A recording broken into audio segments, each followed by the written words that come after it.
Mga kapuso handom nga mangin abogada ginsakripisyo sang single mom sa sulod sang 20 ka tuig para mapaeskwela ang duha ka kabataan.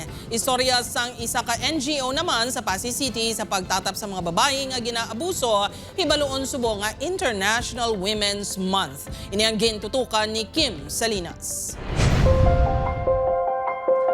1999 sa nag-eskwela sa law school ang karon 54 anyos si Erna de Castillo sang Dumangas. Handom gid sini nga mangin abogada. Ahapang napilitan ini nga mag-untat sa abogasya kasunod sang pagbulagay niya sa Giabana sang 2001. Ang mayor nga obra ni Erna Santos sa admin office sa University of the Philippines, Visayas, Iloilo City Campus. Sa iya pagtinguha, napatapos sa kolehiyo ang duha ka kabataan. Nasunog amon balay, then amo to nagbulagi kami sang husband ko. So ako na lang gidya ang tanan-tanan. May work ako, eskwela, may extra pa nga association nga ginahandle. Ang goal man lang ya sang nanay nga mangin maplastar mo bala imong kabataan, mapatapos mo sila. Sa karon, lunsay professional dang duwa sini ka kabataan. Ang nautod nga handom ni Erna ang iya ginpadayon sang 2022. 2025 sang nagradwa rini sa law school sa Iloilo City.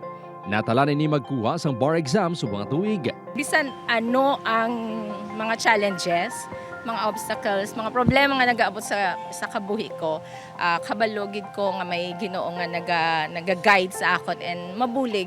Samtang paglaom ang ginahatag sang isa ka non-government organization sa Pasay City nga Chameleon Association of the Philippines sa pila ka kababainhan nga ginabuso sexual.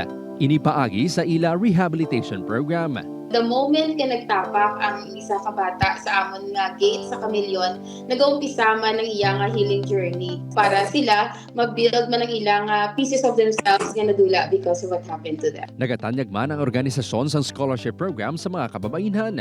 Isa na diri ang 23 anyos nga si Desiree Panes nga naggraduar cum laude sang 2025.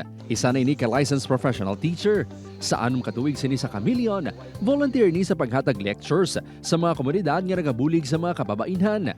Subong nga International Women's Month, padayuno ni Desiree ang iya advokasya sa women empowerment sa iya mangin estudyante. Let's stop objectifying women. Hindi lang naton pag-ibase ang worth sang bayi sa iya nga lawa, sa iya lang gid nga pananamit.